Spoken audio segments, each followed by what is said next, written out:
Welcome back to the Stoop football fans. It's boy Lolo here in the 80s kitchen, 90s kitchen again. So good to see everybody. Director John, good to see you. Crack them if you got them. Yeah. Cheers to my buddy, Mr. Tom. Yeah, big shout out to Mr. Tom, who is not doing so hot physically. We wish the best of luck to you, Tom, and we're gonna have a good show for you, hopefully. So hope you get better soon, Mr. Tom. Sorry about last week, everybody. I was under the weather as well. Can I cut you off for a second? Yeah. You said 80s or 90s kitchen? No, 40s, 70s? 40s, 50s maybe? 40s or 50s. Indeed, this wallpaper is something, man. But yeah, so welcome.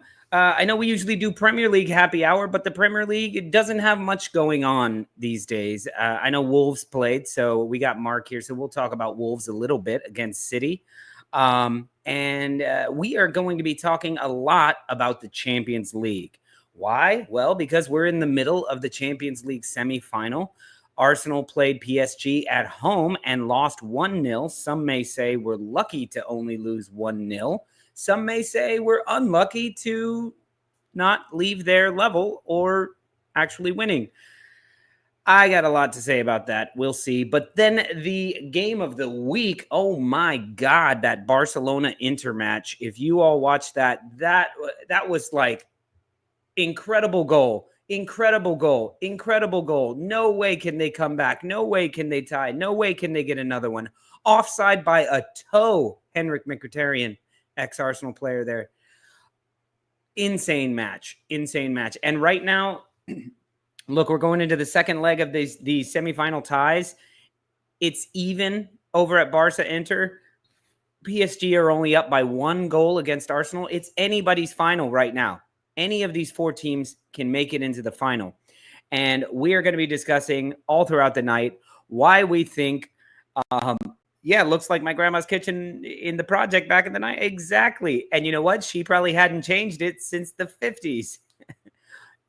Anyway, let's go ahead and bring out some of my folks because, I'm going to need a little bit of help. I'm still recovering from my own sickness, so I'm a little head loopy as well. So I'm going to get some help out here. Let's bring out my lovely co-host, Mr. Mark. How are you, my friend? Wolvie's doing so well, and then they run into the buzzsaw that is Kevin De Bruyne's angry ass. But you know, I'm not mad. I'm not mad in the slightest. I think it was a good result. I think it was a fairly fair result. And if Andre doesn't slip, I don't think there's a goal involved. He had a slip defending. Who's the young kid that did so well for City? Up on the wing. I don't know. He's like 19. Marmouche? No, not Marmouche. Marmouche is much older than that. Riley? I didn't catch. O'Reilly? I didn't catch the game. Nico O'Reilly. Yeah. Nico Riley. Nico Riley. He's not Irish. Not an O'Reilly. No, but he's not Nick O'Reilly. Oh, what a player! Yeah, they've got something good going on, and you know what's so dumb? Arsenal have just sort of slept this past month in the Premier League. City are 3 points behind us. As horrible as their season has been, they're 3 points behind us. Yes, we have a game in hand. Makes you wonder. But we've also got fucking PSG away this midweek. So you think we're really all that concerned with Bournemouth right now, who tend to beat us when we are focused? Like, right. This is just like... Bournemouth playing very, very well. I'm gearing myself for a third place finish behind City and a Champions League win in a Champions League final win trophy. That's like it's going to be that stupid of a season. And you know what? It sucks even more than all of that is that Manchester United or Tottenham will win a trophy. Will win the Europa League. One of those teams will win a trophy.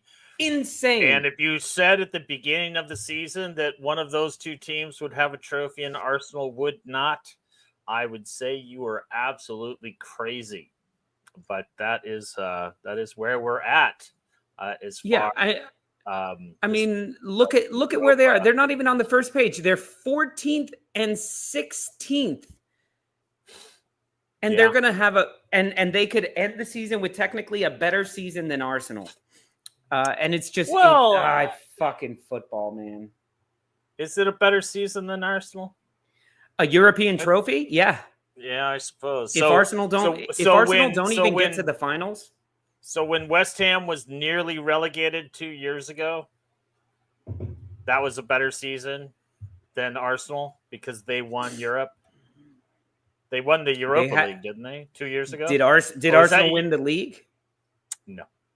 Did they win a trophy of any sort? I think you won the Community Shield that season. No, that wasn't that season. And the Community Shield, Mark, please. It's not a trophy. Like, come on. You know, when I said it wasn't a trophy. It's a shield. I said it's silverware. It's silverware, Mark. It used to be called the Charity Cup. Mark, it's silverware. It is a plate. So I'll take it as silverware. It's flatware. It is something that you have to make some shelf space for. So it is that, but it isn't like, I mean, come on. And then we won it that year on penalties. Anyway, I think Cole Palmer scored against us in the match. To level it. But yeah, anyway, there is something to be said that West Ham had a better season than Arsenal that season, even though they did so poorly in the league, but they won a European trophy. Now that was the Conference League, so you can take a little bit more away from that. And Tottenham and Man United are up for the second biggest European trophy. So it's not nothing. It's not like Chelsea getting all excited about winning the fucking Conference League. Right. And Scooby D2 is totally right. If you're in the Community Shield, you want to win it. Absolutely, you want to win it. But treating it like a cup, you played that one match. Like, yes, you have to do well enough the year before to actually be involved in it. However, Arsenal got to play in the Community Shield by default. Because wasn't that the year that City won the quadruple or the treble? Yeah. So it's usually like first place against the FA Cup or something like that, FA Cup winner, and they won everything. Yeah, so we were second place, so we got to play. Yeah. So thank you, Mark, for bringing up all the caveats and asterisks. You are asterisk and obelisk yourself. Right. Exactly. What do I know? So, my team hasn't won anything since they were promoted. That was their last trophy. Well, there you go. You got something. Speaking of promotion and speaking of trophies, Leeds United, 12 hours away right now, pretty much, right? From 12 hours away from it's all said and done, isn't it? No, but winning the league, winning a trophy. They get a big old trophy. They win the league, and hopefully Leeds United win in the morning and Burnley wins in the morning, and Burnley doesn't win by like 18 goals. Leeds United and Burnley will both end the season on 100 points, but Leeds United will win the league. So Burnley will have 100 points and second place. Well, you know, if Burnley wins like 15-0. Well, Leeds and Leeds only wins like 1-0. Right. It would still be tied. Yep, that's exactly what they need is 15. Leeds would still win. If Leeds win 1-0 and Burnley wins 15-0, Burnley will take the lead and they will win the league. So let's watch that. That would be amazing to watch, you know? Not if you're a Leeds fan. Either way, Leeds fans should be happy they're going up. So let's get our Leeds fan who's in the wings wearing his Wolves kit. It looks like it's the wrong color, boys. It's more the Netherlands color. It's a training top. I'm in Mark, training for got next that one season. In the background getting ready for the Prem next year. Mark's got all sorts of yellow back here. He's got the Wolves. He's got Leeds. He's got an Arsenal bruised banana scarf, and he's got the terrible towel from the Pittsburgh Steelers. What? Who are you, Mark? You also have, what is that, tornado warning or something sign? And you've got a gold trophy back there for Poole. You're all about the gold. Tornado sign. Where? What? Yeah. What does that say? It says NATO. It actually says tornado. It's a a Spanish bullfighting poster from about 1965. Well, there you go. Yeah, you're all over the place here. It's all. David, I am all over the place. David, what are your thoughts about tomorrow? Is it important that you win the league? Does it not matter? Do you just want to see people stay healthy? What are your thoughts coming into Super Saturday, Championship Saturday? My thoughts at the beginning of the season were that the last season was a failure, and we should have got promotion, and I put a lot of that down to the manager.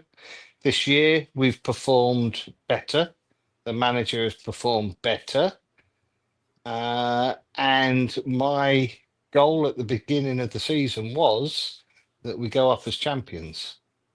If we get promoted, it's a good season. If we go up as champions, it's a very good season. It's made even better because we've amassed quite a few points. Although being critical, I would like to say that, in my view, we should have had this wrapped up a couple of weeks ago. But we're where we are at the moment. So, it's very important. It's very important you go up as champions. Nobody remembers second place, really. You're just one of those others that got promoted that year. So it's all about finishing at the top. Yeah. And I think there's a lot that you can take away from being in a title race down to the last day. You're never allowed this entire long ass championship season to take your foot off the gas, which could propel you into the Premier League, as opposed to having this wrapped up 5-6 weeks ago, and you guys are just sort of limping across the line, just, and then you come into the season a little. Does that make any sense? Yeah, I know where you're coming from. I sort of look at the Bielsa season where it was neck and neck, but then all of a sudden, I think we won the title by 10 points in the end. So it was literally within the last couple of weeks, and that's what I'm talking about. The drop in performance, which we were still picking up points, so they were valuable points. But you can go back to previous games earlier on in the season, decisions that weren't made rather than were made, costing us points. And I just feel that we should have been in a position where maybe we were celebrating this at home, either last Monday or against Bristol City, or perhaps the game before against Stoke. As it is now, it's been left to the last day, and I think both teams are going to win. Leeds, I think, have to win because I'm sure Burnley will win. And I'd like to say, for Burnley, I've watched a few games, and people have called Burnley out as being really boring. They play a style; they're very hard to beat. But quite a few of the games I've watched, they're a very decent side.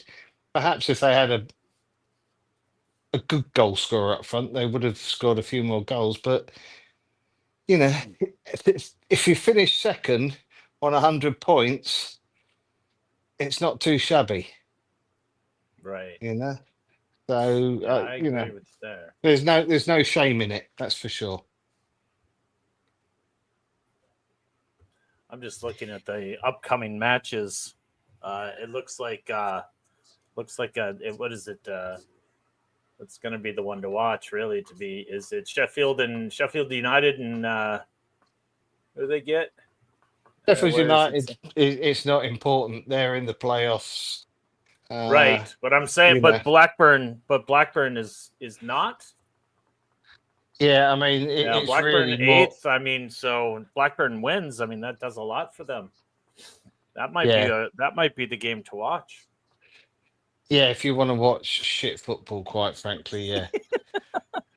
Because I'm not being funny. This is the thing with this division and why I was so depressed at the beginning of the season when I had to look at the fixture list and you think, oh my God, we're in this again. And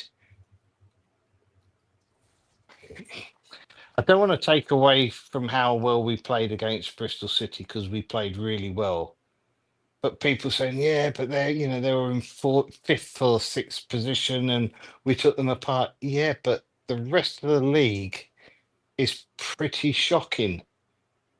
And that's why you've had 4 clubs, which were Leeds, Burnley, Sheffield United, and Sunderland, who were running away with it. Okay, Sunderland dropped off, 3 teams running away with it. Sheffield United imploded. Suddenly you're left with 2 teams. I mean, for 2 teams to be amassing 100 points, and I think United, what points are they on? I can't think at the moment. They're up there, aren't they? Let's have a look. 89. Yeah, 89. So they could finish on 92. I mean, it just, again, I had this argument last year that outside the top 3-4 sides, the rest pretty poor. That's and a that lot is, of points for the top 3. That's yeah. Nearly 300 points for the top 3. Well, especially when you look down the bottom of the table as well, and you've got sides. You're going into the last day, and you've got what from 22nd. So from Hull, who are in the just below safety, they're on 48, and you go all the way up to 18th, and any of those sides can get relegated, and it's compressed. So the bottom, it just shows that anybody can beat each other except the ones at the top who basically beat nearly everybody and shouldn't be losing games against them because the rest are pretty rubbish, quite frankly. But there you go. That's the way I see it. Well, David, you're lucky. We happen to have a Leeds expert who just joined us backstage. So this guy talks Leeds every week. He doesn't want to. He prefers not to. But he talks Leeds every week. So our Leeds expert is Gary, the Arsenal fan. Get in here, Gary. How are you, our Leeds expert? Hello, Mark and David, everybody in the chat. Hey, what's going on, Gary? I'm doing that. Gary. I'm doing that intro. Gary was like this, like. I was like, is somebody else? Who the hell in is the Lolo back room talking here? about? I thought I was here by myself. No. Since I've gotten a chance to be on this show, gone out, actually watched the game, met pretty much everybody I see on the show. I follow Leeds as much as I can because I can see it a lot more, I think, than some Leeds fans even. So I've had a chance to watch them. So I've seen how they performed. I miss Melina. And as David said, it's been it shouldn't have been a struggle, but it's been a struggle. They've dropped some points. They've gotten behind in too many games. They've come back in a lot of games, but they've gotten behind and they have lost out getting wins as opposed to draws. So that's kind of kept things close at some point. I mean, I think it was winless, but still dropping points, right? So, and that brought everybody back in instead of them running away with it. So, yeah. No, but half the job's done. Now it'd be nice to just finish off with a win. And as I told Mr. Tom, put your arms up in the air, right? At the end, that's what you want to do. You have a chance, and they definitely have a chance to do it. I don't think there's anybody in the league that should surprise them or anything like that, or give them a big challenge. So it's a matter of just coming out and finish this thing off right. and hopefully they've hydrated since. Hopefully, I think it's Nanto. Hopefully he's I mean, somebody's trying to kill him with the bottle upside down in his face. But otherwise, I think Ramazani was the one who he looked like he was on another planet, didn't he? That lad, he was really enjoying it. In there with his cool glasses on and everything, and he was front and center whenever the camera was there, spraying the champagne everywhere. I mean, he was fantastic. Yeah, I was saying I was making jokes that Ramazani is doing everything Arteta hates. Comes on late, first touch goal, and then you know what? In extra time, guess what? I'm going to score again just because I can. Yeah. And what goals they were as well. Yeah. What goals? I mean, there were some cracking goals in that game. The pass from Pirro through to Nonto, superb. Comes short, spins off the marker, looks up, boom, ball through.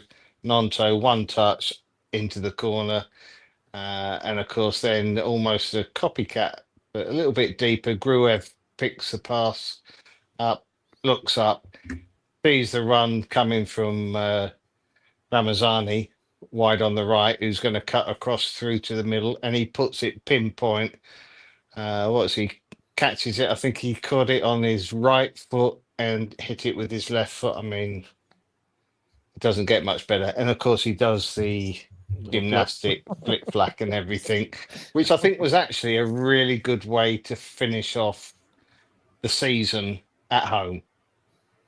You know, so yeah, it was good. Yeah, It was a good night. I mean, I enjoyed it and everything. Football was fantastic. Bristol were shocking. They were also made to look shocking, but you know, it is what it is. Yeah, that was just next a match where season's you going to guys, be a lot harder.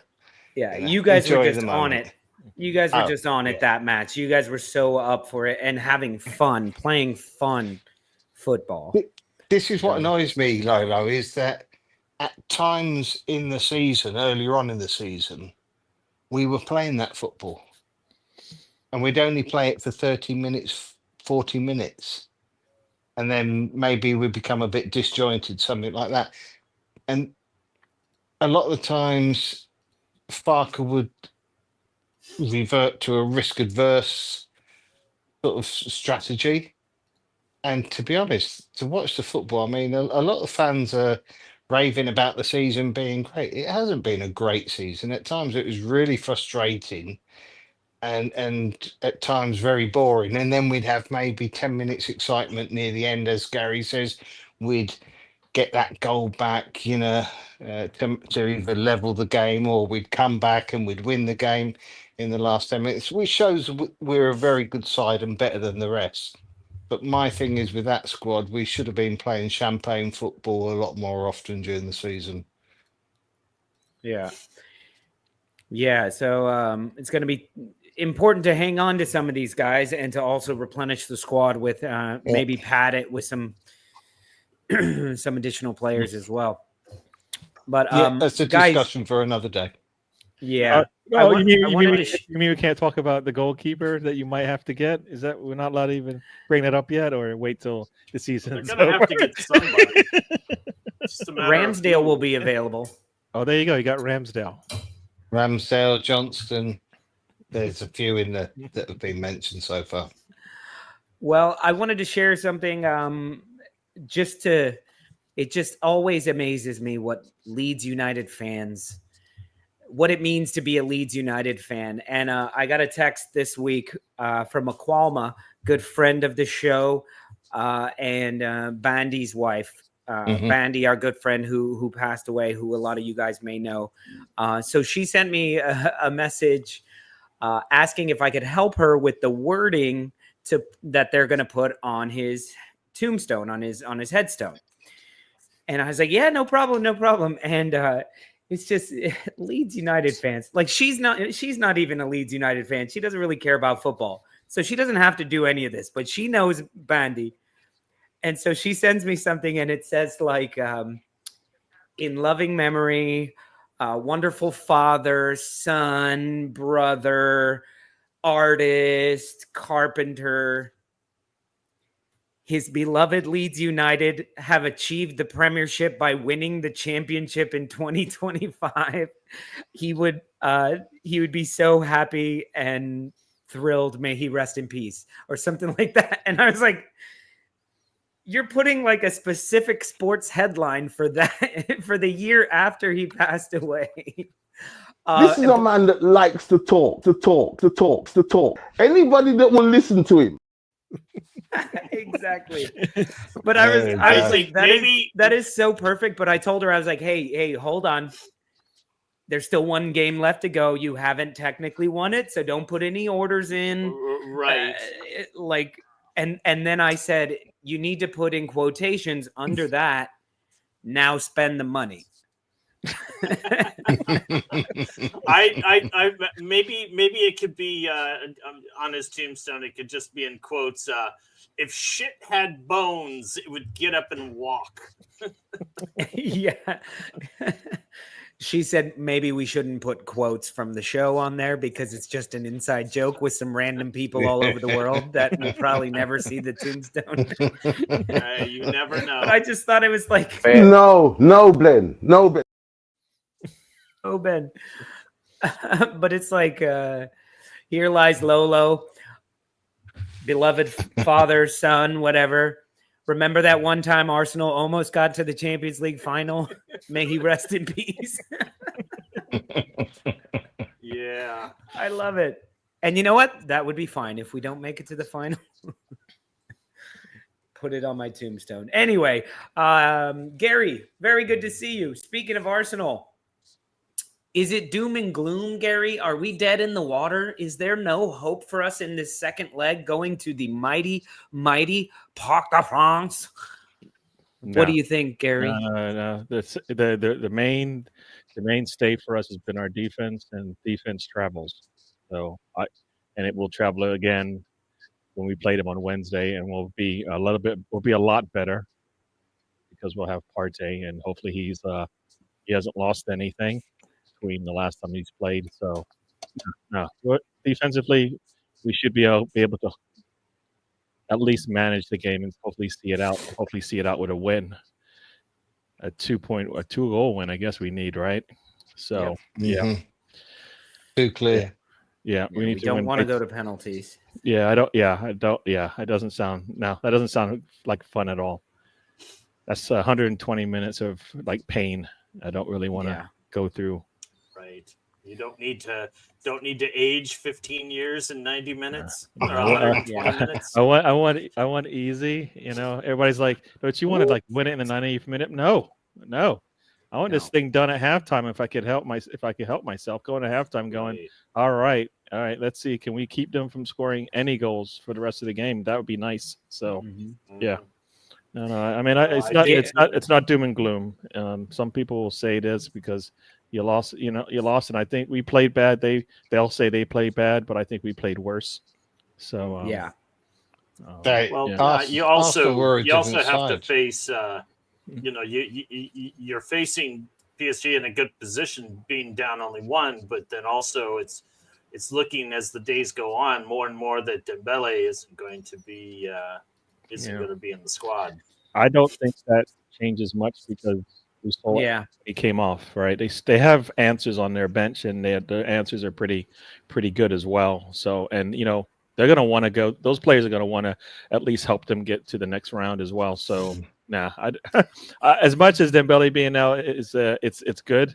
Those players that they have coming behind him also they have to fire it like, and they could have put them up 3-0 going into this second round the way they were playing. So they hit a crossbar and then they put one wide. Yeah, right. Barcola came off the bench and immediately almost scored, and that's who would fill in for Dembele.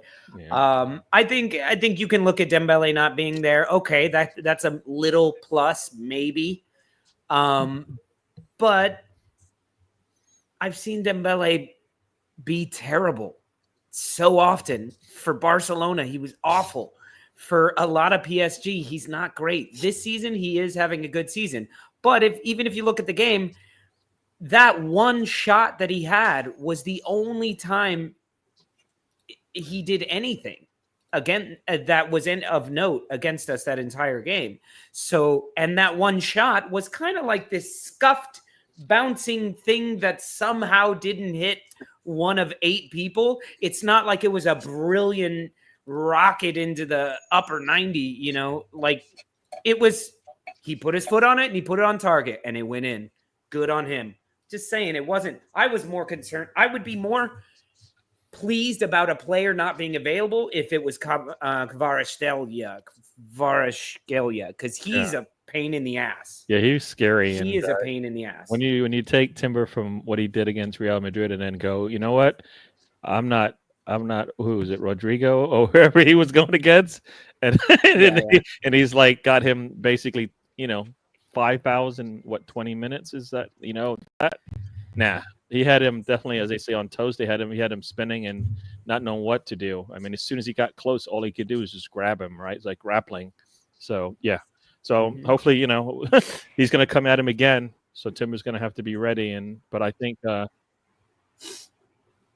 think just having Partey back should hopefully help things along and help us, help solidify the middle and maybe make it a little bit less of a issue for us. The midfield was shocking the other night. It was non-existent. Odegaard was a waste of space. Absolute waste of space. And Mourinho, when they were slow in chasing back. That's how they got the goal. Conceded, and they didn't pick up. I mean, it was just that slow pass. Football. They were playing out from the back, and then there was this slow pass into the middle of the pitch to nobody. And I in the bar, I went Partey, because that's the ball Partey cleans up. Partey cleans those up, and Marino was like over. I don't know where Marino was, but as soon as none of our guys got to it, they got it, and the space was open. Yeah, they jogged back. It was shocking. So, but we woke up after that at the very least. I would say nobody wanted, held them to nothing. So yeah, I mean, nobody wanted that ball. I mean, I was basically, I think I was screaming at the screen. Please just get the ball to Skelly, Rice, or Saka. That's all. The only people that would actually accept the ball, I think, would come back for it. So, nobody wanted it, and just booting it long wasn't helping, because if you don't boot it to us, it doesn't really matter, right? You're basically just giving it back to them. So once we started to get, you see the more touches from Rice and the more touches from Skelly in the back end, and basically things calm down. That's what Partey does, right? He'll come back, get the ball, and as I like to say, everything just slows down, calms down. And then he makes the right pass. Just like when you put the ball out to Saka, it doesn't matter how many people are around him, the ball doesn't usually get taken away from him. Usually, if it comes back to us. But so that's kind of what we need, that calming. We're going to need that calming effect in the next game for sure. So yeah. It'll be a different beast completely. I mean, Partey completely changes our entire look and feel. So the problem is that's one guy, and that's how bad he affects our team, or at least our manager thinks he affects our team. I mean, he basically just destroyed the whole middle of the pitch for us, essentially straight down the middle when he made that move. And I don't think we're that bad that we have to make so significant changes and hurt ourselves. That's what we pretty much did, and they took advantage of it, and they should have. And we got lucky that they didn't get too far ahead of us. I mean, that's going to be the key thing. Yeah. Now, that being said, we had our opportunities. Yeah. We had 2 1-on-1s. We should have gone in level at halftime. And that's a completely different second half for both teams. Who knows how it could have ended. But Martinelli threw on goal after Miles Lewis-Skelly does some incredible work on the ball and drives the ball all the way in. Perfect, beautiful through pass that should have been an assist. And Martinelli it was a save from Donnarumma. But Champions League semifinal, bury that shit. Bury that shit, man. No excuses. Well, that's why we still feel like we have a lot of work to do in the front. Our front line needs some help. Pretty much, I think, why we struggle this season, because of that same. the same reason why you're talking. We had opportunities from the front line, didn't get it done, and Trossard was in the midfield. It was up there in the front line, but did he contribute? Did he? did it's one of those things where you've got Trossard. Was he actually there? Erdegaard, was he actually there? And you're like, I had to do it, Mark. Yeah, no, It's just too much fucking Arsenal talk.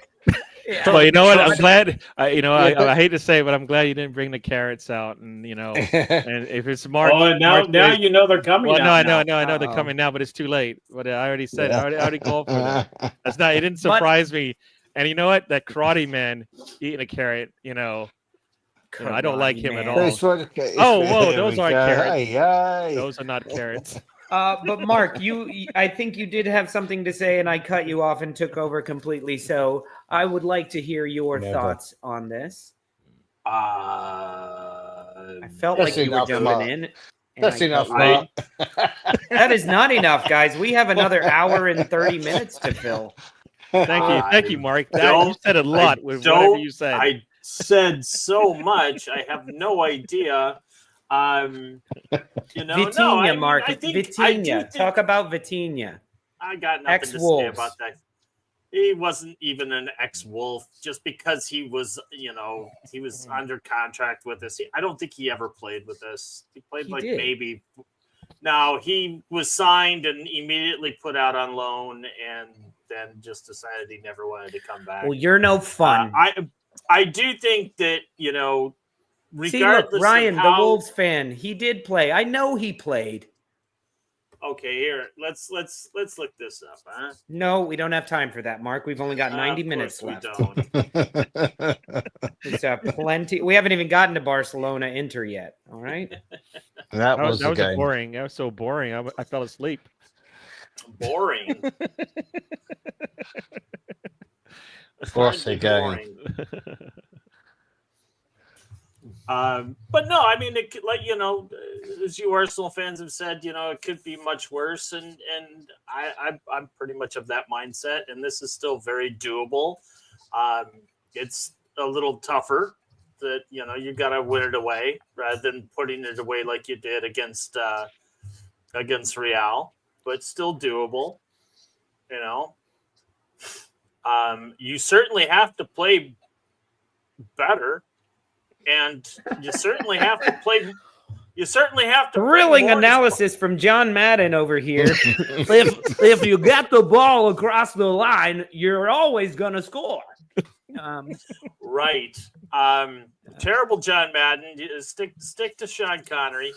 But to be fair, as I started it, I was like, I don't know what John Madden sounds like anymore. But you're going to have to play better, and you're going to have to play more inspired. I felt you guys were surprisingly flat, regardless on who was on the pitch. Your passes were very poor and very inaccurate. Yeah. It seems like you didn't want the ball, and that was even including the players that Gary has mentioned. Saka and Scully, and they weren't exactly inspiring in their play. What? Even Rice wasn't. Even Rice was not. Yeah. I was gonna say watching the previous game. No, and Arteta went strong there, so everybody pretty much played. That just for me, usually, I like trends. And when you come out and you play like that, they came out like they were looking forward to the next match, not like they wanted to play in this one. And guess what? It was poor performance, and I hate poor performances because you can't build on it. And basically, I think they had to reset, and that's what you saw against PSG for that first 30 minutes. After 30 minutes, they basically kind of got back into the form that we were used to, and PSG didn't get any fun in that game. But to me, that's a manager thing. He's got to get his players, like, if they're not going to be ready to play in the previous game, don't play them, because it to me just got worse. Like they should have a little bit of fire in their belly like, you know what, the manager's not playing me because I'm not prepared and ready to go. In the game prior to it, you know, Right. maybe I'll have it when I play the next one, and it's been a little bit more alert as to what's about to happen. Yeah, you know, and it certainly felt to me, you know, just to add to it and to dovetail to what you're saying there, is that there was a lot of momentum to build on from the two matches against Real that is gone. You know, that momentum, that push, that drive, it's just kind of like, it seems like the performance against PSG was just kind of wasted. Well, can I counter that, Mark? As I expect you to, as our fan base would expect. I hear what you're saying. You're wrong, Mark. No. I hear what you're saying, and there's no way to tell if you're wrong until we see the performance on Wednesday. But there's something to be said about us getting punched in the mouth when we were riding so high. Mm-hmm. It can almost be seen as, you know, only being down 1 goal. That's not even a remontada. You know, that's not even like, if we come through and win, it's not even like that big of a thing. It is only 1 goal down, and we were punched in the mouth at home. So now we're going in, not going, all right, guys, same thing as last time. Here we go. It's like, we weren't good enough last time. Be better. Not, okay, hold on, and we're in the final. If 0-0 and we're in the final, now it's like, no, these are the most important 90 minutes of your life and of a lot of Arsenal fans' lives who weren't following the last time we were anywhere near this close, who weren't alive, you know? Like, yeah, exactly. Exactly. These kids who were playing were not alive. Some of them. Like, it's insane. And this is where we want to be as a club. And I think, as much as, yes, that could have buzzsawed our momentum, and it did buzzsaw our momentum, we now have a different type of inspiration. We've now been punched in the mouth. How do you react? And our reaction was, don't get knocked out. Don't get knocked out. Don't get knocked out. And we didn't get knocked out. And now we have halftime, recover, and come back and punch them immediately in the mouth, score a goal in the first 10 minutes, and then play your game. Then just win the game from there. You know? Right. Yeah, I was going to say, this is a good test for Arteta and Arsenal, this Arsenal team. I mean, pretty much in the Champions League, it's not been too much of stress for us at all, right? I mean, all season in the league play, you know, we had some tough games, but really and truly, we've played really well in most of them. And then this one, this is the big blip. So how we respond is, you know, I expect to see something this weekend, tomorrow, to show me that, look, they're going to respond, because this is you know, like you said, we got punched in the gut, hit in the face, got a bloody lip, went back to the corner, and now we get to come out in round 2 and try to redeem ourselves, because we didn't look good for the entire game, but we, you know, definitely didn't start well. So yeah, now I'm looking forward to it, but I think I hopefully we'll see something good tomorrow that will give me a little hope that they're getting prepared and ready to go. Because I know it doesn't matter if we win it or not, but for me, whoever plays should perform to some degree. Yeah, that they actually care about, you know, going out there and putting on a good show at least. You know, as we know, we don't need to win it, but I think a win would do us wonders. We've been struggling to get wins in the league for about a month and a half now. It'd be nice to finish strong, right? Because the two of our next 3 games will not be easy. You know, Liverpool's not going to want to lose at home. Newcastle hasn't lost to us all year and hasn't even given up a goal to us yet. So we've got some struggles coming out, you know, just in the league itself, in games that don't really count, but they do count because, you know, Newcastle wants to win it. But Can I tell you guys the moment I knew it was not going to be a good day for Arsenal? I was at the bar, the Arsenal bar, Fancy Free, and packed, like we're like this, packed in there. Champions League song plays. They're showing all the players, everything. And then in the bar, somebody starts the "What do we think of Tottenham" chant. And I just cringed. I went, no. But everybody, you're like obligated when they're like, "What do we think of Tottenham?" And you heard it kind of half-heartedly, like, "Shit. What do we think of shit? Tottenham. That's all right. We hate Tottenham. We hate," and people were like me, like looking around like, dude, don't fucking bring up Tottenham in the fucking Champions League semi-final. What? What are we? And that right there, I was like, that just threw the whole vibe off. And then they scored in the first 5 minutes. So I was like, it is your fault. You started this. Fucking terrible, terrible fucking fans. Anyway, that's the moment I knew.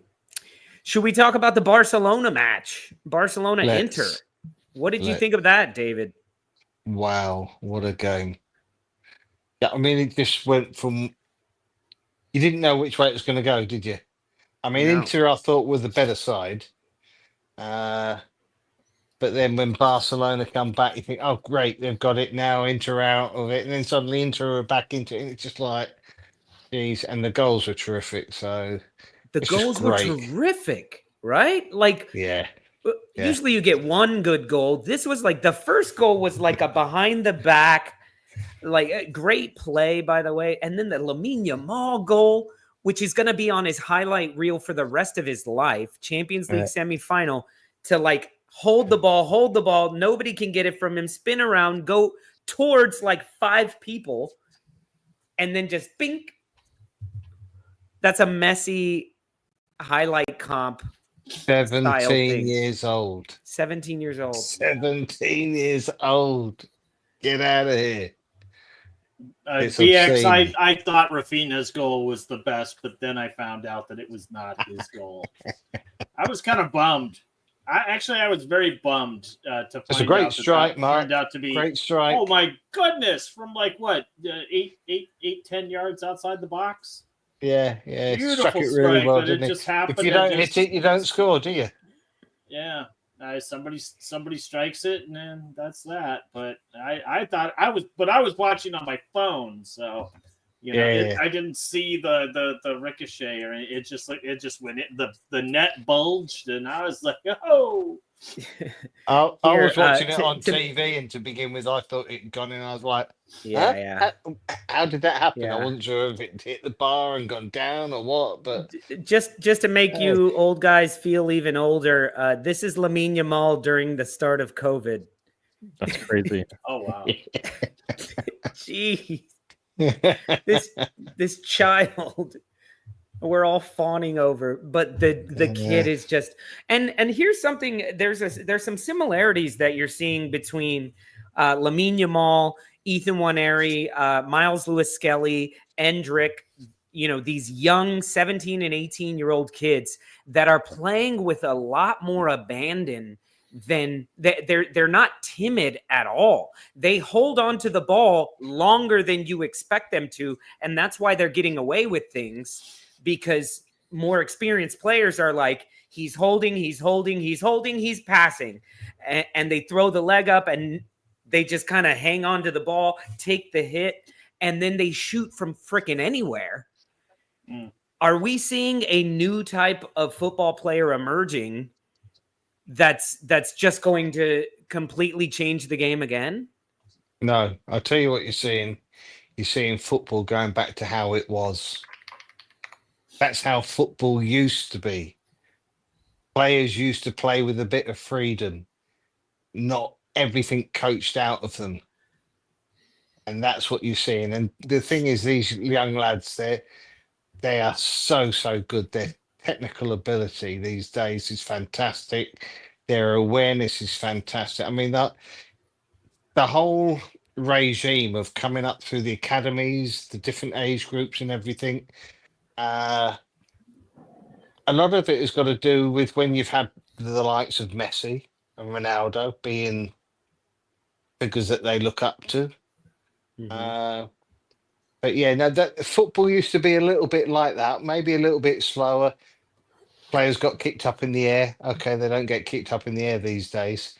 But that's how football used to be, and it used to be fantastic to watch. And I can't wait if that returns. I mean, this what we're playing at the moment at times is tepid. It's shocking. I think we're seeing the end of tiki-taka football to a degree. To a The degree. Pep style. That's what BX Yeah, I and think so. Mona said. Pep ruined football. BX said Pep style of football is dying. Yeah. What do you think, Gary?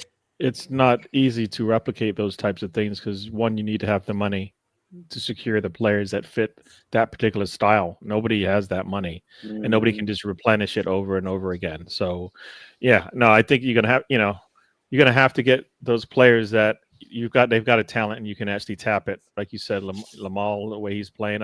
I just watched. Had the game going, so I saw the first 4 goals, and you see the inner goals. You're like, all right, nice little back heel. All right, that's got to be really good. Yeah. All right, overhead kick. Oh, right. Overhead kick from your right back. And you're like, okay, so then, all right, so you're telling me the next 2 are better, right? You see Lamal's in the goalkeeper, like, Yeah. what? How Somehow they're better. How did you get what? And yeah, no, I think, like you said, for me, these guys have been playing football for a while. You got to tap those talents that they get out of it. By the time they get to you, all you really need to do is just hone it in. You don't need to, like you say, put it in a box and say, here, you do this. No.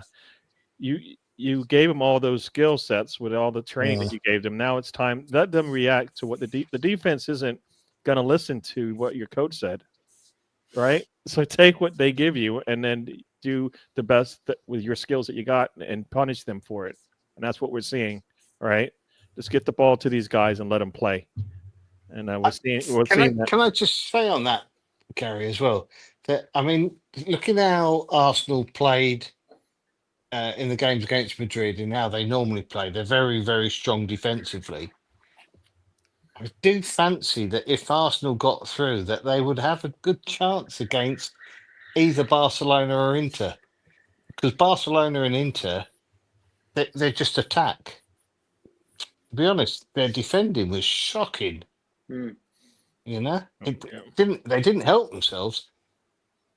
But so yeah, I'm sort of like, yeah, if Arsenal could get through, they would have a chance. Yeah, I think PSG have got a great chance. I think if you're consistent on one side of the ball, that's what you want. I mean, Barcelona showed it, but it took a little while they had to go down 2, and then we saw it bang like that. But a team that's strong, Inter is supposed to be that defensively sound. Didn't look like it after you take a 2-goal lead, and 2-goal lead, and then you're like, next thing you know, you look up and it's like 20 minutes later going into half and it's 2-2. You're like, wait a second, what happened? Lawrence, how you doing, buddy? Good, John. How you doing? Barcelona were lucky to get out of that. It's the quietest you've ever been ever. Drawing, weren't they? I'm a patient man. How about them caps? The who? Yeah. Oh, geez, Gary. I was going to say. See, I say one thing. Gary wants to pounce on me like a. No, I don't know what you do. We were talking hockey with John. Okay. Hello, everyone. I thought you said cats, and I was like, I don't know caps, what that is. Capitals. Yeah. No problem. Yeah, no, like I said, it was a really good game, back and forth. Like you want to see if you don't have anything in it. I mean, now you got 90 minutes, and Inter's like, you're coming to our home now, and they're going to probably, hopefully, for their sakes, be a lot better defensively. Yeah. And Barcelona is just going to try to do what they did, after they took the little shock. So it should be good there. It's going to be good, 2 good semifinals regardless. So whoever makes it through is going to earn it. That's for sure. Yeah, no doubt. Yeah, for sure. So, well, go ahead, Lawrence. What you got to say? No, hello everyone. No, I didn't have nothing really to say poignant, but I wanted to congratulate Mark because I think the Wolves have really ended the season tight. So, and I said that before. I mean, not just relegation, how they moved up class. And David, all respect to you, Leeds.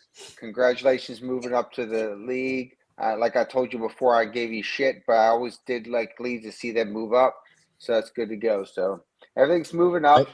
West Ham, we have our struggles, and we know that, and we're going to try to deal with it. But I'm a man and wanted to give it some respect where it's due. Thank you very much, Lawrence. Yeah, I'd no like doubt, to Lawrence. say as Thank you, well, man. I'd like to say that I've been watching your videos, post games and everything, and I totally agree. You are moving in the direction that you should be moving, and I can't wait to play you lot next season if you carry on the way you're playing. You're such a smart ass. Through all that, I call that through all that fog, it was bullshit. That's what that was. You know, Lawrence, I wouldn't worry about it too much because 3 seasons ago when Leeds was in the top tier, Leave it to David. Wolves were facing relegation and we spotted them 6 points and they still went down.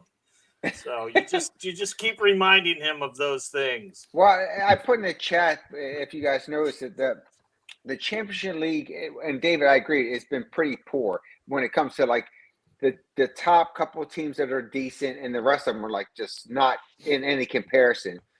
And I guess if you look to the last couple of years, the 3 teams that come up, most of them go down. So that doesn't look keen on Leeds. With that being said, it could be. I don't think some of your teams are going to get picked. I think Gonto is going to get picked by another club. And I think he's going to have – let me finish, David. I think it's going to happen because – no, I'm just saying I see your expression because I think Leeds is going to want some funds because now they're moving up. So now they need to spend more money to maintain to that. For me, as a West Ham fan, we're at the bottom now anyway. So like it's hard for me to say, but you need to invest to improve, right? So – just got to keep on the players you have. And Gonto, I said a while ago, I wanted him in West Ham. I think there's other players that they need to be a little more concerned about. For me, if I'm, are you talking about the goaltender?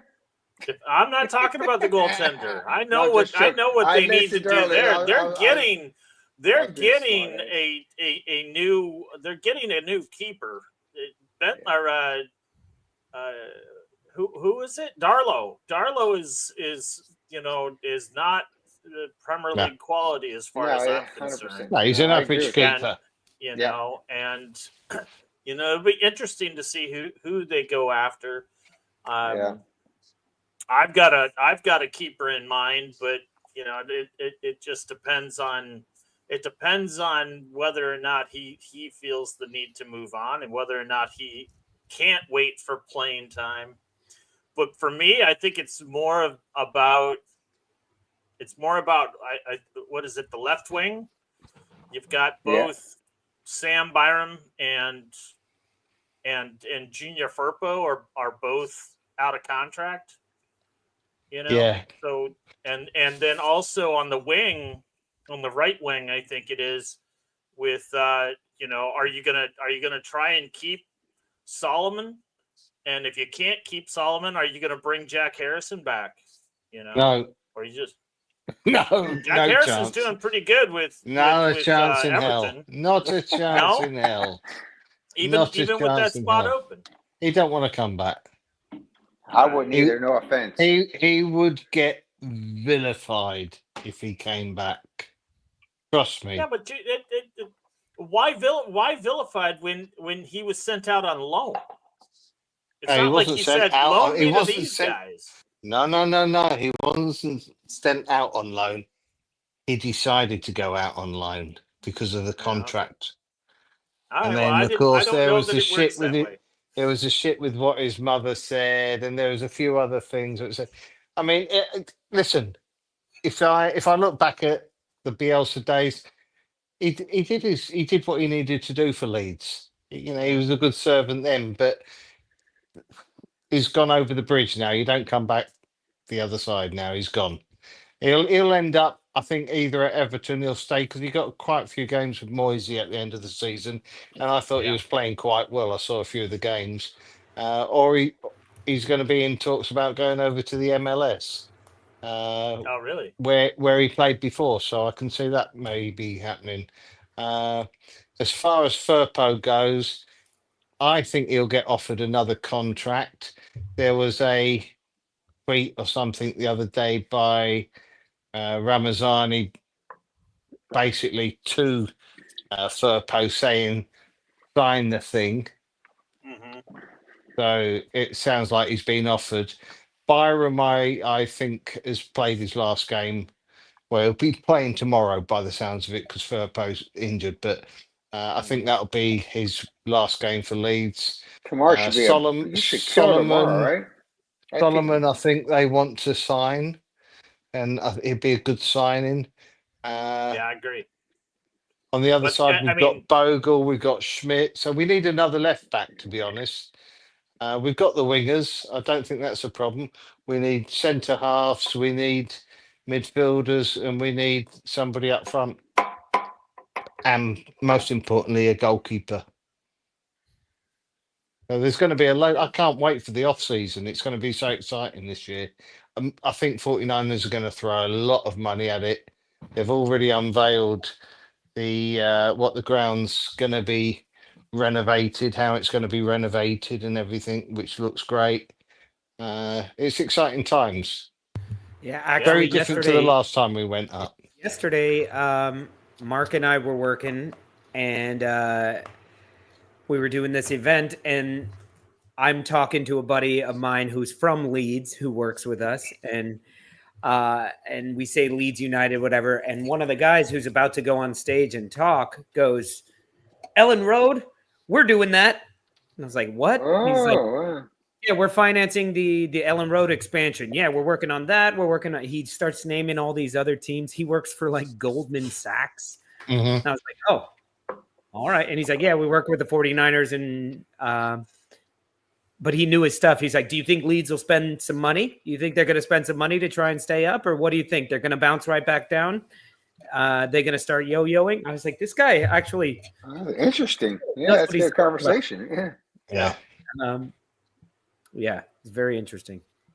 Anyway. Out of the sides going up, I think. Was he a big guy from New Orleans? No, he was not a big guy from New Orleans. He was a big guy, though. No, it was a real fun event. You know, I mean, there was it was a lot of sports talk, a lot of sports people there. Sports talk. Anyway, guys, we are about at the halfway point. You guys ready to take a little bio break? We're going to take a halftime here, so don't go anywhere. We will be back in just a few minutes while everybody replenishes their cocktails and whatever they need to do in the next few minutes. So, so we will be right back. Don't go anywhere. Watch this little video. 1973, Jimmy Bloomfield was in his third year as manager, and he built a strong team capable of matching the very best. In October of that year, Leeds United were very much the leading force in the land. They arrived at Filbert Street on top of the First Division, unbeaten in 10 matches, and with a 100% away record of 5 wins out of 5. City, lying in 7th place, gave them a real run for their money. Whitworth, a little space in front of him to attack. Aiming for Stringfellow. Samuels. On for Worthington. The touch! Oh, beautiful goal! Oh, yes, indeed! Frank Worthington, 1-0. 10 minutes into the first half. That move building up again then from Whitworth hitting the long ball. Stringfellow knocking it back to Samuels. A beautifully judged lob forward, and Frank Worthington on the end of it. Rofe with this free kick. Birchin on under it. Hunter was up highest. Rebner just hoists it high in the air. Whitworth. Bates. Whitworth. The head tennis stops. Weller. Beautifully done, Weller. Stringfellow trying to knock it back to one of his own men. He wasn't there. Stringfellow gets another bite. Chance on for Birchin, or the whack one. It's a beautiful goal! What about that one with his left foot? 2-0 Leicester.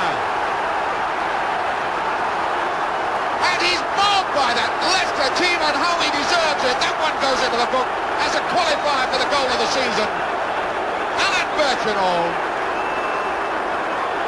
was just nothing on at all as Stringfellow backheels this ball.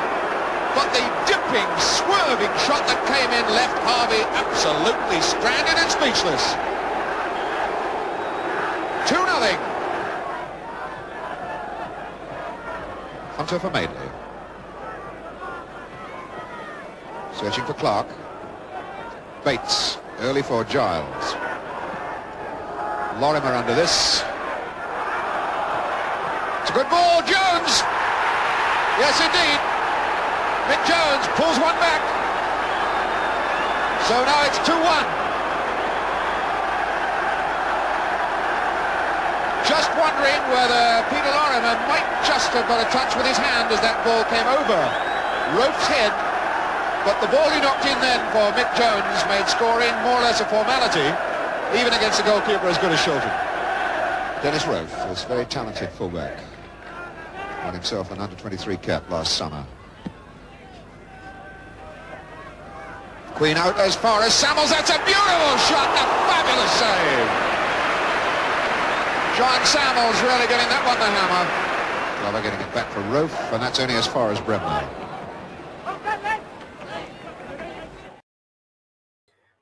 Okay. Got to see a little bit of old school Leeds United. David, you remember that match? Remember those days very well. Very well. Yeah, man. David, don't talk with your mouth full. Sorry, chocolate Cadbury's. Just got all It's not, sorts your, of it's excited. not your Hershey's crap. It's Cadbury's. I'll bring some over next time. Some Cadbury's.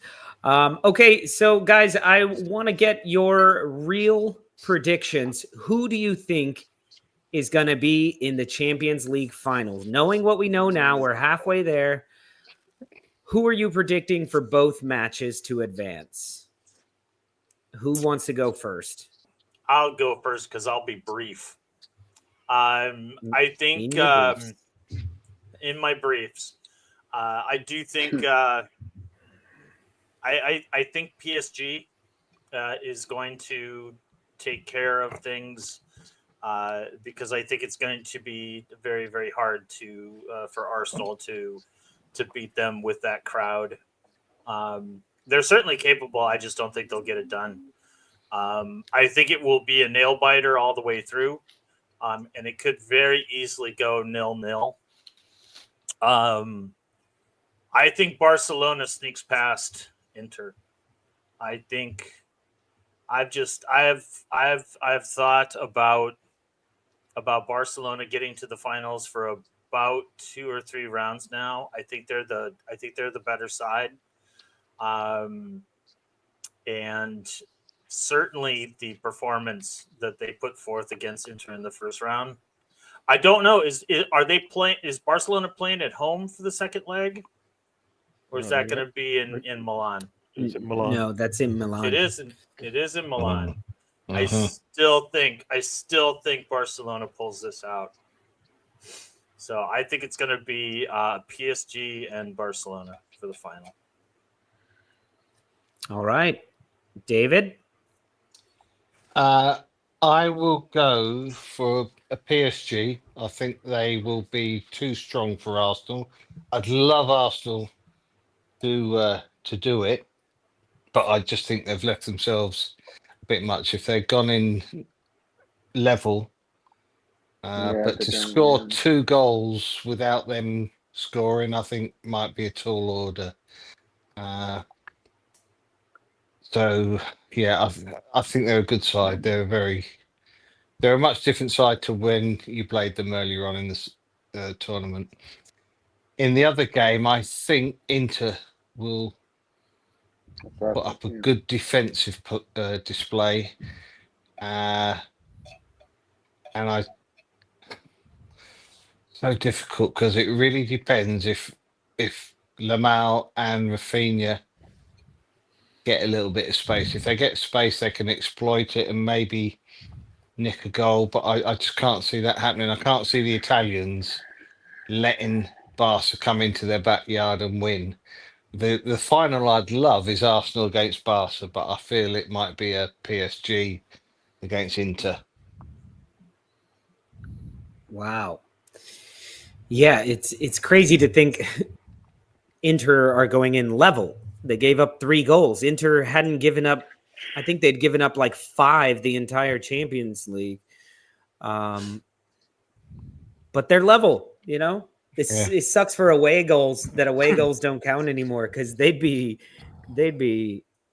quite happy. Plus, they got the goal disallowed as well, didn't they? Which was which a shouldn't. toe I mean, offside. I think, okay, if the toe is offside and you're right next to the guy, okay, fine. But he was yards away from the last defender. He was all on his own. It didn't matter if he was a foot back. He still was he was all by himself.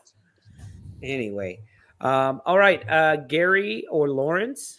Yeah, I'm gonna go with the. I'm gonna go different. I'm gonna go with the defensive teams being able to wake up and play a better game, because I think both Arsenal and Inter Milan will tell you that defensively that's not how we play football. So I think they're going to want to redeem themselves. It's going to help. I think Inter being drawn makes it easier for them. All they have to do is get that 1 goal lead. Arsenal, they need to get 2.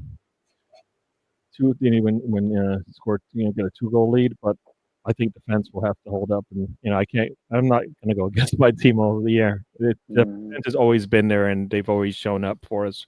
So they're going to have to do it again. We're going to get healthy. I think they're saying there's word that Havertz is available or something like that. No.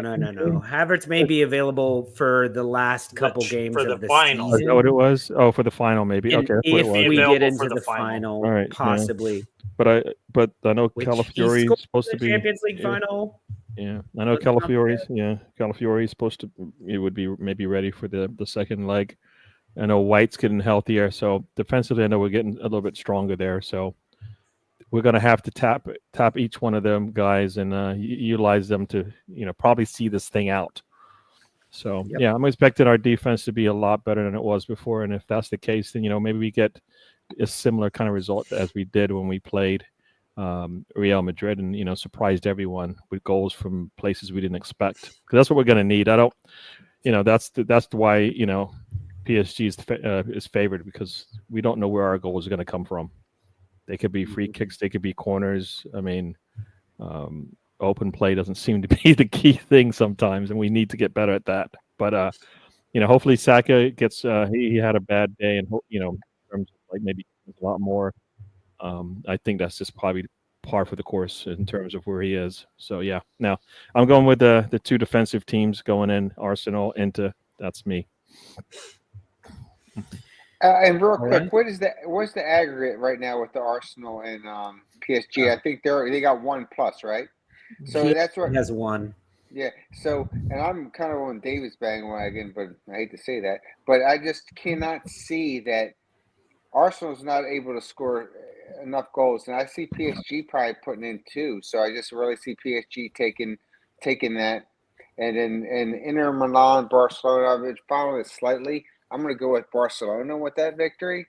So I'm going to go PSG and Barcelona. All right. I'd like to address what BX had to say there about moving now that Partey is back and possibly back in the squad. Do you move Mourinho back up front? Or do you Trossard? Yeah, absolutely. I never wanted him to move back in the first place. He should have never moved back. They should have figured out a way to solidify the defense without moving him. We basically handcuffed ourselves by taking our the only center forward we got that's actually performing right now. So yeah, no, definitely he needs to move up. Hey, I have a question. I haven't watched too many Arsenal matches in the last couple times. How is Saka coming back?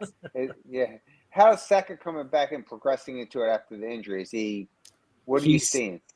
He's fantastic. I think he's still rusty. He's still getting better. We still haven't seen him 100%, but he's been absolutely fantastic. I'm a big Saka fan. He's dangerous. He's taking people on. He was very frustrated in the first leg to the 'Cause point he- where he went over and got the ball on the left side and Wow, started just to get anything happening. But it was like he was playing by himself. Like everyone else just wasn't. Because you guys know, I've said it all the time on this show. I'm a big fan of him, and he's the one that creates goals and makes your offense better. You know what I mean? Which you all knew that, but I'm just saying he was a critical piece when he went away that you went down on the offensive production.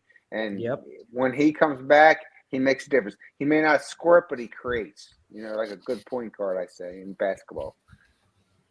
Yep. I mean, there's like I said, at one point in the game where there's 5-6 defenders coming at him, and not an Arsenal player in sight for him to get the ball to. Can't do it. You can't do much with that, Gary. Yeah, right. Yeah. So with Moreno in the middle, he will actually at least command a little bit of respect there in terms of because he is good in the air and he's good at the hold up play and all of that. So no, it's gonna. Like I said, it will be a different game. They'll play a different Arsenal team than they played, So we'll see how that plays out for them. They'll have something. I have no doubt they'll have something new. Nobody expected them to do what they did when they came out and pressed us. We're usually the ones pressing. Yeah. So it's one of those things where they tell you, you have somebody comes out that likes to swing and punch and go at you, and then when somebody else does it, they're like, "Wait a second, what just happened?" That's basically what happened to us. We got our own medicine and we weren't able to handle it. So, What do you reckon, Lolo? Well, I'm going with Arsenal, of course. Of course, yeah. I think we can do it, and I think PSG are in for a bit of a rude awakening. How different we are with Partey in that 6. Mm-hmm. I think they're going to come in with a confidence of like, we owned them in the midfield, and it's just not going to be that way. It's not like Partey played and had a bad day and we need him to have a good day. He wasn't there. We had a completely different setup. And I think that's going to add so much that we can catch them off guard and we'll finish our dinner this week. Then I think I'm finishing my dinner right now. Very good, John. Very good. Thanks for the update, John. Appreciate how many that. years All I had to respect, yell at buddy. him to finish his dinner, and he's finally doing it. Then I think I'm gonna go with an Barcelona final. I don't like the first, but I like the second.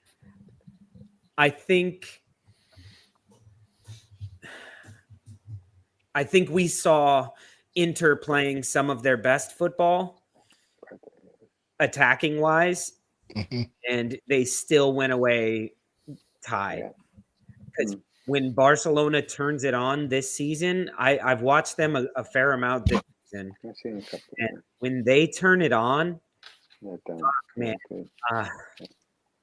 concur. All is doing things that you can't account for, and then Rafinha. It's not like. And we're talking about Rafinha, somebody else for the Ballon d'Or. Like, that's how good these two guys are. And Lewandowski's injured. Ferran Torres is doing a hell of a job this season. He has a ton of goals. And they're just, Pedri. I think Barcelona will give up some goals, but I think in the end, they're going to see it through.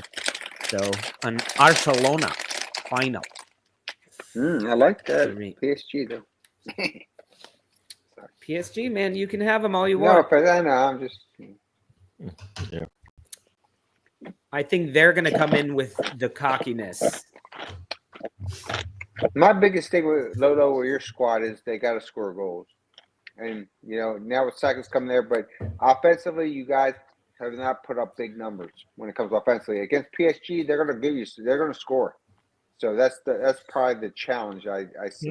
I mean, I like to say that people thought the same thing about Real Madrid, and then we held them to just the one goal, right? So I got you, bro. In 2 legs. So I like to think that our defense is just as good as their attack is. It's not the defense, Gary. It's the offense. that No, I'm worried about you guys. Arsenal's Your defense offense. is good enough, but like that'll keep us in the game. If we go So behind, you're saying yeah. you're saying PSG. I will bet you $5 magical dollars that PSG scores 2 goals. I don't see that happening. So I yeah, don't see that happening. Yeah, no, we don't. Arsenal doesn't give up. Like if you look at our stats, 2 goals. The last time we gave up 2 goals was when we had a 7. We were up 6 goals in that leg, right? That's the only time we've given up 2 goals in the last month or so. Yeah. We don't give up multiple goals. Definitely not 3, but we definitely don't. Multiple goals. Gary, I said 2, but I'm writing this down. No, yeah, 2. No, 2 is no different. Like 2 and 3 are the same thing for us. Basically, this last month and a half, we don't really give up goals like that defensively. Okay. Yeah. I mean, Lawrence, I have trouble with that narrative. I have trouble with the narrative that Arsenal don't score goals, because that to me is incomplete. Arsenal, give me their average right now scoring goals. Arsenal don't score goals in the Premier League right now, but in the Champions League, 63 goals, man. We have in 63 Champions goals. League, they scored, what was it? They scored 5 against Real. They scored 9 against PSV.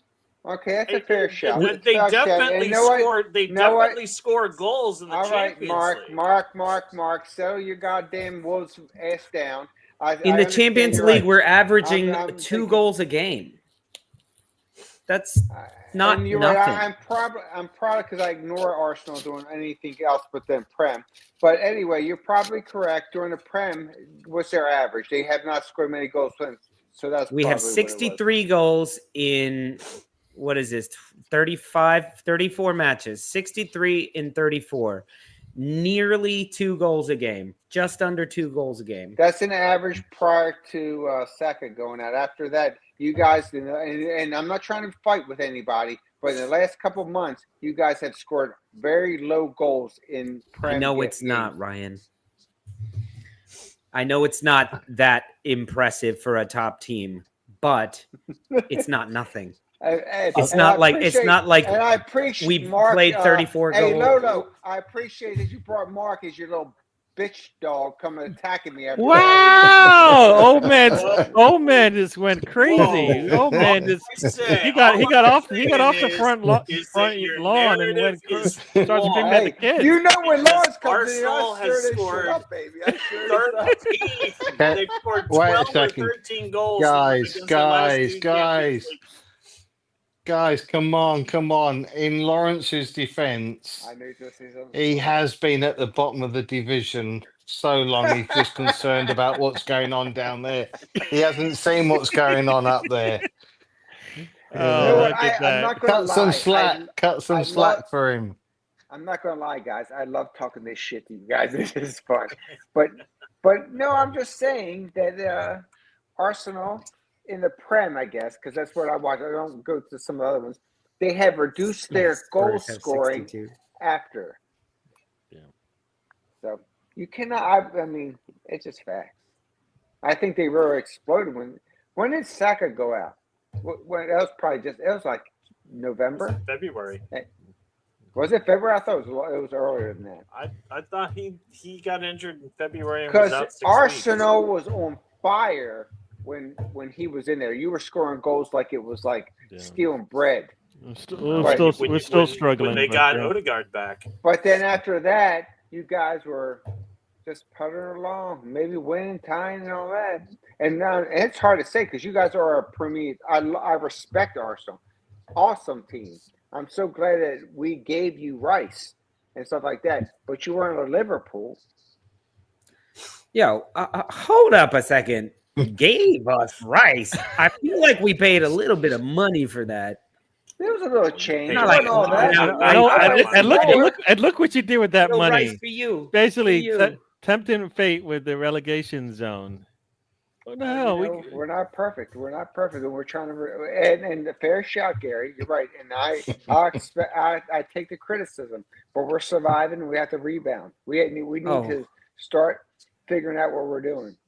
All I But- know is we are in for a hell of a season with Lawrence fighting all the Leeds United fans for an entire season as Leeds jump over them in the table.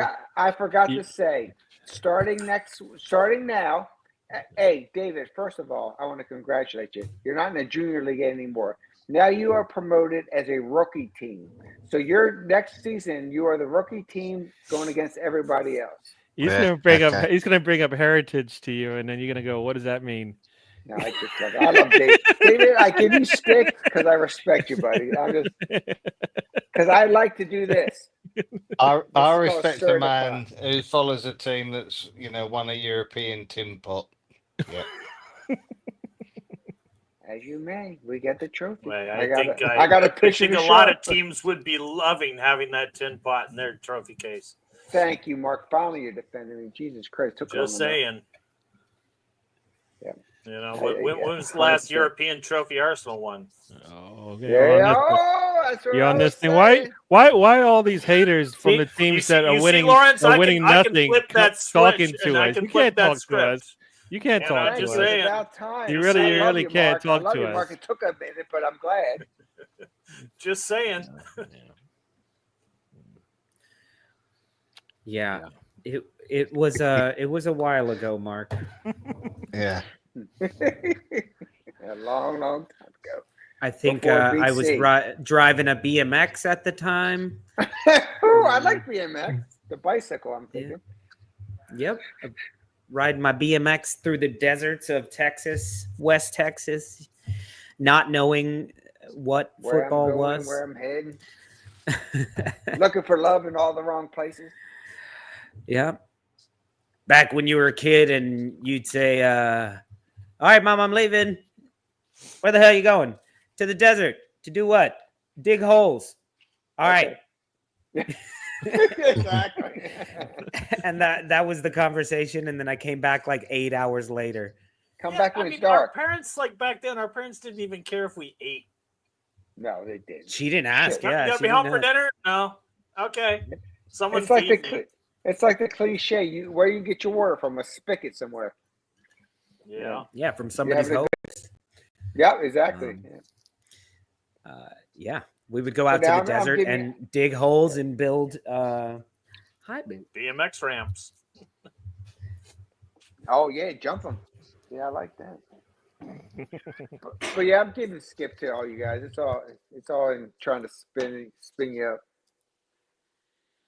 Yeah, that's the But disappointing Arsenal thing. That's a disappointing thing with all these other European tournaments that teams that have been struggling all year might still end up with a trophy in Champions League football for those who are. No doubt. So, yeah, no doubt. Yeah, so we'll have to deal with that as well. So that's gonna suck. So and then there's no right now. It looks like at least one of Manchester United and that team will make it through, if not both of them. Which I don't know. I think a lot of people want to watch it just to see. I don't know what they want to see, but I guess initially I was torn between which team I wanted to win if they both played each other, and it has to be the Chickens that take the L in my eyes. Even as much as I don't like Manchester United, Chickens losing would be would put at least a little smile on my face if things don't go well on Wednesday. I swear to God, Gary, Spuds and Man U going at it, and one of them winning. I mean, I'd rather slice my wrist. It is just a disgusting final. I swear to God, I don't want to. It's just you're right. It's the most. And it's looking like it's going to happen. It's the most disastrous thing that I could have in my life. Two teams that I freaking despise getting together. One is going to get something and they can brag about. Disgusting. Yeah. So Lawrence brings up an interesting point that it could happen. It hasn't happened yet. There's still one more match to play. Praying to baby Jesus between United and Tottenham, or as Gary likes to say, that team. Yeah. Who has the biggest potential of blowing it? Who could bottle it? Shit. The problem is Mark, that's like a. the problem is they both can. Just saying. Yeah. I mean, I guess we definitely would like to that. see that team collapse, being that they were up 3-0 at one point in the game. Boda is playing at home on what do they call it? The concrete grass, I guess. Yeah, they're not through yet. So They're not neither through team is yet. through. So yeah, it would be fun to watch them just collapse, and then They're going to be playing on the 4th-generation AstroTurf. Good luck to them on that. The train's all train's bouncing going by. up high. Yeah. Little stadium. It'll be a shock, I feel. Well, Yeah. Well, and Ange did say they always win in the second year, so we shall see. We shall see. It doesn't matter. It sounds like it doesn't really matter what he does. He's gone. Yeah, It does sound that way, doesn't it? Yeah, that's what I'm hearing. Yeah. It kind of. I don't know why they're making that move. He sounds like a really good man. He probably should get another 10 years. Don't you think? I think he should get another year because I'm not being funny, but half the season he's not had a squad to pick from. Yeah. They've all been on the physio bench, you know. Yeah, That's a good shout, David. It's like you're really correct there because, I mean, Arsenal fans have certainly been on the wrong end of the injury stick, but I think that Hotspurs have had to deal with more injuries throughout, and I'm not really sure. These rumors that I hear or what I've read about, the Spurs manager Postecoglou or whatever the fuck his name is. I can't pronounce it. He's leaving regardless what happens. He's resigning. Is he getting fired? I have no idea.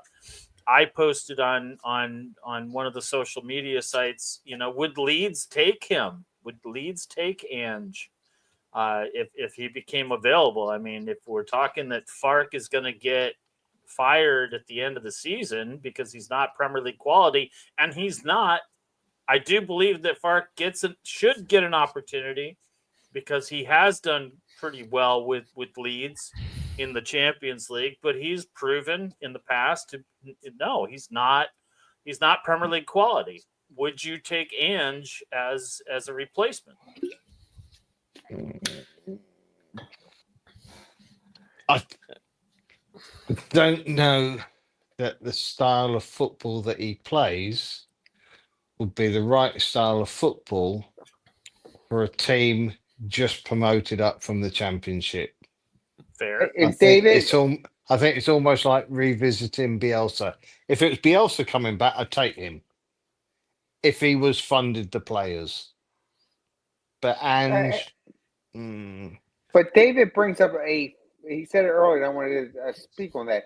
It's that you bring a manager in and a coach in there, you got to have the right players that has the style that he thinks of, his strategies for it. If you do not have that, it's very difficult. So just like Potter, for example, like you can't have, if you haven't picked the players that you have that understands what your tactics are going to be, it's very difficult. So I think like what Dave was saying, bring the player into what you have right now is the strategy going to work to be successful. And that's very important. So you can bring the manager in all you want, but if you don't have the right players that can make the right tactical decisions to be successful, it's a challenge. Right. Yeah. Who would you want, David? Who would you Listen want? to Lawrence making sense. Oh, is that what you thought you heard? On a show that prides itself on what do you know? You're a Rangers What fan. have they done with Lawrence? John, I love you son of a bitch. John, don't confuse us saying yes to Lawrence with us not humouring him. No, good point, Lawrence. It's a good point. Who would we want? Who would I want? I really don't know, Mark. It's such a difficult question. I'm not a huge fan. I know he's got the 100 points and all that this season, but I think any of the top managers in that division with that squad would have done a similar they would have got a similar result. That's what I personally think. He's at times he's shown that he's not changed that much from the season before, but maybe he's a little bit more proactive with his subs. But then a lack of rotation, players being overplayed, getting tired. It's these things that make me wonder if he could cut it in the Premier. I'm a bit concerned. No, I'm not concerned, but it's quite pointed. I think that the 49ers haven't come out and said something that would indicate that Fark is going to be there next year. You know, like, okay, we've won promotion. Now it's time for the boys, you know, led by Daniel, to take us on. They've not said anything. Yeah, they have thrown him So supporter knowledge. these are the little things that I look at for little clues and everything, and I'm like, well, don't you But I hate also- that though? They say, no, I'm sorry, it drives me crazy. They should. It makes when they do that type of thing, it's ambiguity. Then, so everybody, like you're saying, David, you're thinking about stuff. You need to have confidence in the team if they're going to do it. By them not saying that, it does make you question: do they want him to lead the team? it doesn't matter, Lawrence. Yeah. He's there for a job. His job is to get promotion. Yeah. That's it. But you don't think he's the man for in the Prem? I'm not convinced by him. I wasn't convinced by him before. When he was at Norwich, I wasn't convinced by him. Okay, you're not a fan. You know, so It's going to be. He's a good player. He was good coach. He was the right coach for us to employ because he gets teams promoted. Gotcha, bud. Yeah, I understand. You know, and it's like if you've got a business and that business is growing and you've got a manager who's, you know, in charge, but then that business goes up another level and you look at the manager and go, he can't do that. He can't exceed that. This is getting beyond him now. I need somebody else in. I've got to let him go. I totally You know understand what I what you mean. Yep, I got you. It's the same as players. Players, you know, a lot of players will be, you know, thank you very much. Yeah. Now find another club. Yeah, I was going to say, you know, good point there, David. It's going to take some recruitment because we've seen some of the new young managers that have come into the Premier League be able to surprise people, right? Wolves and I think Brighton have brought in some managers that weren't like big names. I don't think you need big names. You need tacticians, right? Somebody can look at all the players and the skill sets and get them to work together no matter what. Because you're not going to get all the players you need in the first go anyways. So you're going to have to temper those expectations, but also just play some better football. And as you said, I mean, there's decent amount of talent right now. You know, if you, like you said, if you let Nanto go, then you're taking a step back just because even if he came off the bench for you, which he has done for you already, so that won't be a big step. That won't even be a big step down if you had to do that. So I kind of feel like they're gonna have to hold on to basically all the talent they got and add some more, and then get somebody who can kind of, like you had when you're Bielsa, you know, have somebody who can do the football thing, all right, figure out the football thing no matter what. And the thing with a lot of football these days, Gary, is that, and I'm not talking necessarily Arsenal in this, but a lot of teams these days, it is statistical led, and you have directors of football together with the scouting teams and everything, and they get in the players. They're not managers that are employed, they're coaches. These are your players, get them to play. You know, they're not bought because that manager plays that particular style of football. That's, again, part of the scouting team network to identify the manager that would perhaps fit with those players. That you said it right there, David. That's how football is now. I mean, it's big business, all the analytical work that goes on in recruitment. So I don't know. If they stick with him, I wouldn't be upset either. You know what I mean? So There's risk both ways. I mean, absolutely, Right. absolutely, So will he get absolutely. better with better players? You know, I don't know. Or will a new manager get more out of the players you got? Right. So Yeah. then you're like, you know, take your pick. Which one's the more risky? Yeah, I mean, decision? there's going to have to be a huge overhaul with the playing staff. My personal opinion, and I'm talking at least 6 or 7 good players. Well, Players of that well, I mean, quality, Premier quality. I mean, Forest has shown that you can do it, right? Because Forest kind of when they came up, too they had far, didn't they? They brought a lot of players, but they seemed to, you know, figure out what they needed. And I mean, people are looking at their They players now. They survived the first year, yeah. and they cheated, Gary. You know. Oh, sorry. Yeah. Yeah. And it worked. And it worked. Yeah, So why not? It worked. Yeah.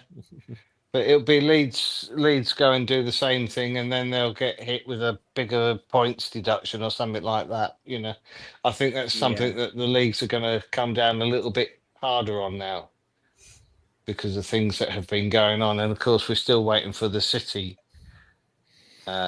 I think they want us to decision. just, They want us to forget it. They want us to forget about it. I'll So be just dead get before I think they do. Like the longer it keeps, I just feel the longer it keeps dragging out, the less likely they're going to get like any big significant punishment. They're going to do. They're going to do the penalty where it's convenient for City, won't affect them. Period. You know what I mean? Where they're in a comfortable position where you get this penalty, maybe money wise, points wise, where it's not really going to affect them overall.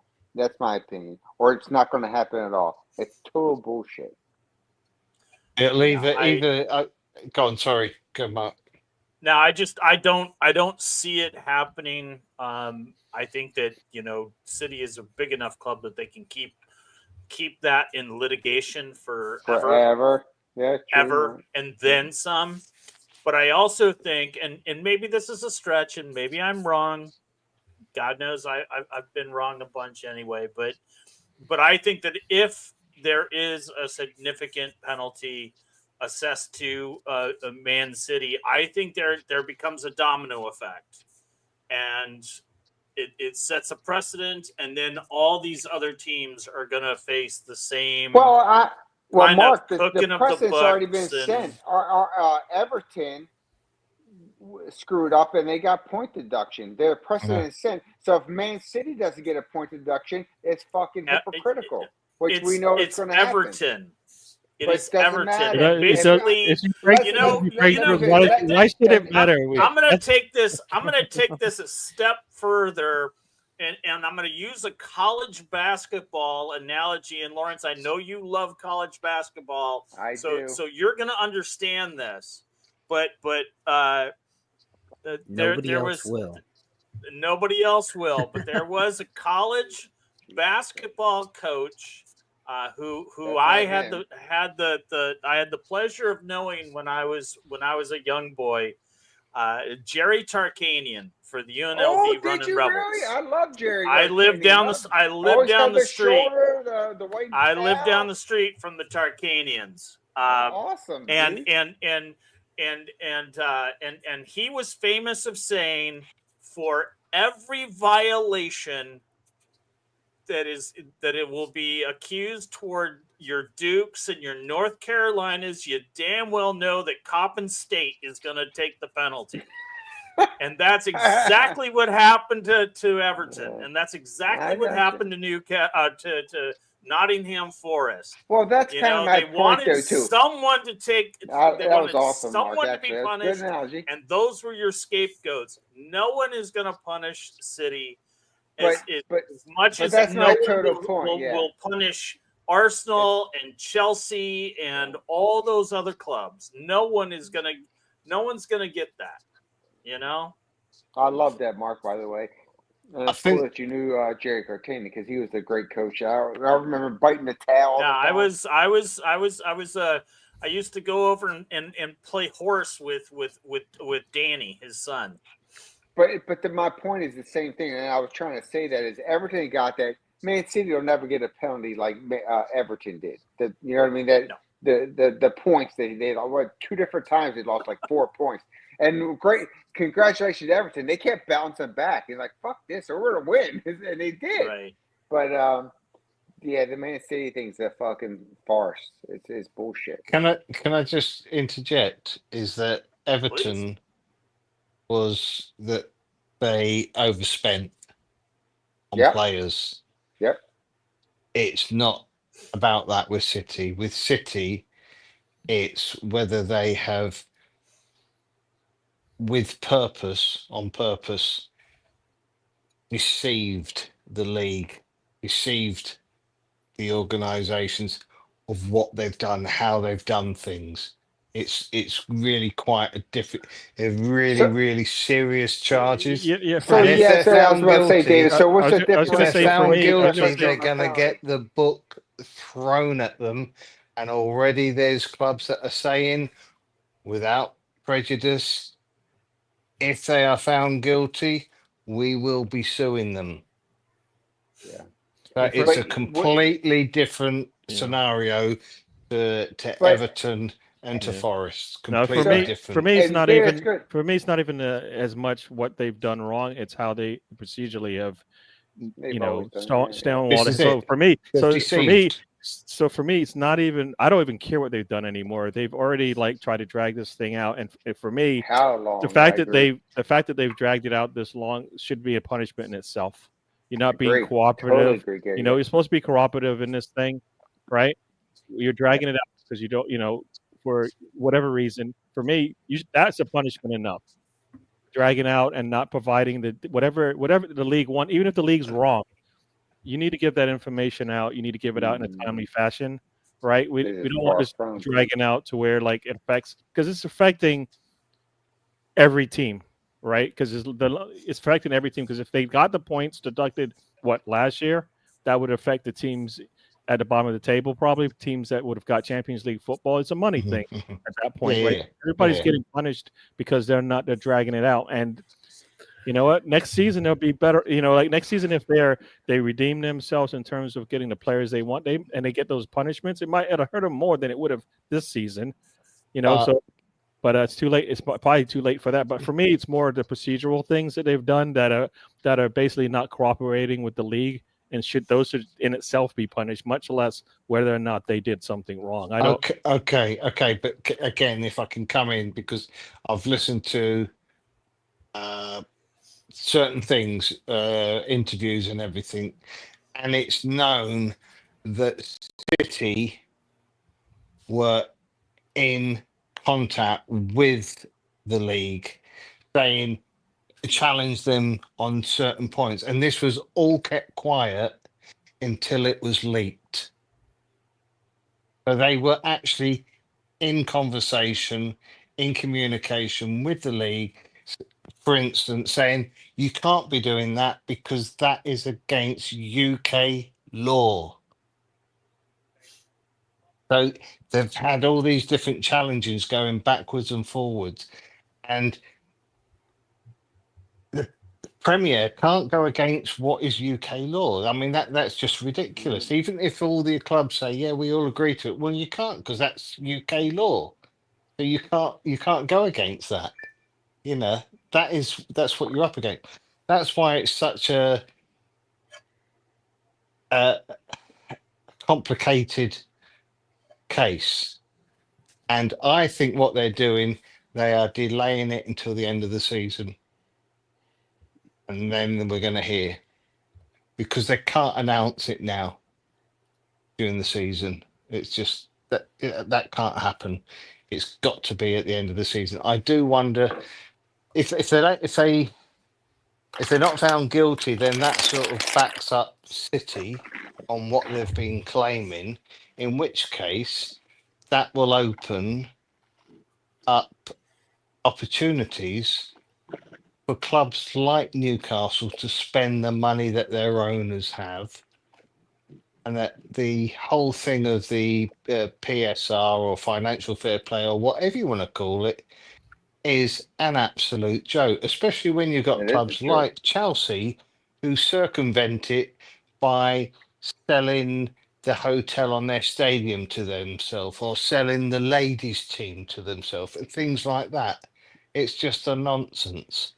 So there's all these different, it's not so much as I say, the other clubs, Everton got handed more points because they were warned by the league, "Oh, you're in breach of this, you're in breach of that." And they just ignored it and carried on buying players and things like that and spending. Whereas Forest, on the other hand, they turned around and said, yeah, we've got that. We totally agree. We overspent there that season. That following season, we're challenging that one because we were trying to sell that player and we sold him just a couple of days late. The transfer went through a couple of days later than we wanted it to. If it had gone through, when we had hoped, then we wouldn't actually have a charge against us. And that's again why Forest, they assisted the league. They didn't really contest it as such. They just gave reasons as to why they felt they shouldn't have been charged on the second occasion. But the City case, it's a minefield, and I think they're waiting until the end of the season. But you don't think anything's going to happen, right? Based on what you're saying. No, if they get found guilty, I think they're going to get absolutely hammered. Yeah, I don't understand why you have to wait. I mean, they've changed rules in the middle because it's too much of a mess during the season, Gary. Yeah, it's too much of a mess during the season. Yeah. That's why they're waiting for the end of the season. Yeah, that's what I think.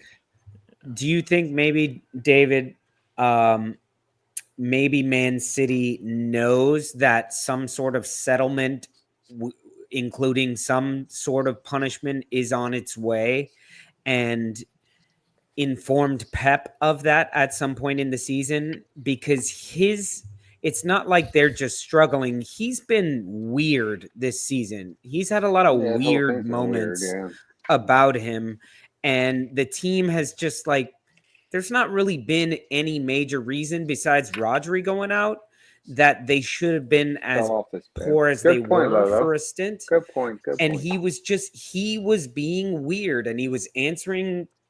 He was doing post matches weird. He scratched his whole head up after one match.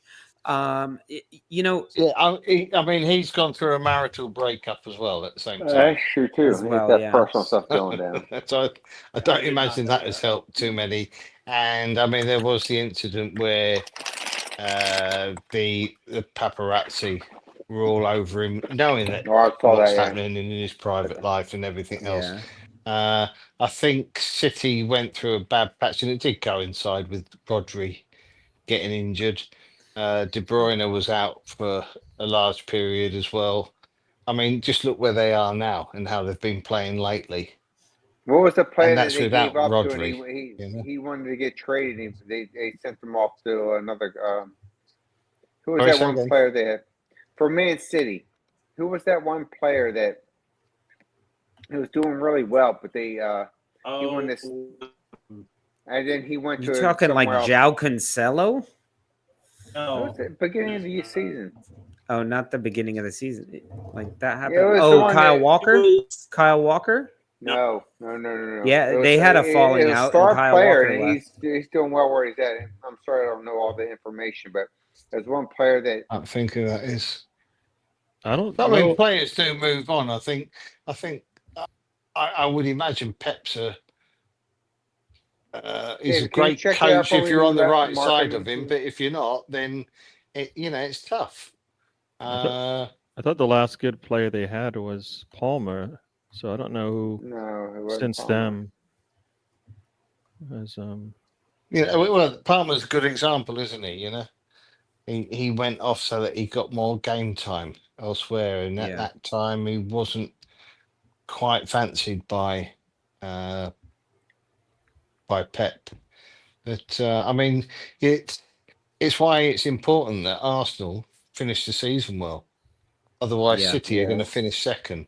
And if City do finish second, they totally deserve to finish second, because for the last few months they've been playing really, really well. That's true. But I think it's going to be interesting. I think the close season. I mean, I don't want the season to finish too quickly. You've still got a few games left in the Premier, but I mean, as a Leeds fan, I'm excited for the close season. There's going to be lots of news, and looking at the Premier, I think personally, I'm expecting the City decision to be aired, and then we find out what's going on. Yeah, Julian Alvarez is who you're thinking of. Oh, you hit it Oh, right yeah. there. Julian Alvarez, yeah. He was key. And then he took off. I thought it was Cancelo. No, Julian Alvarez. Cancelo was a few years ago.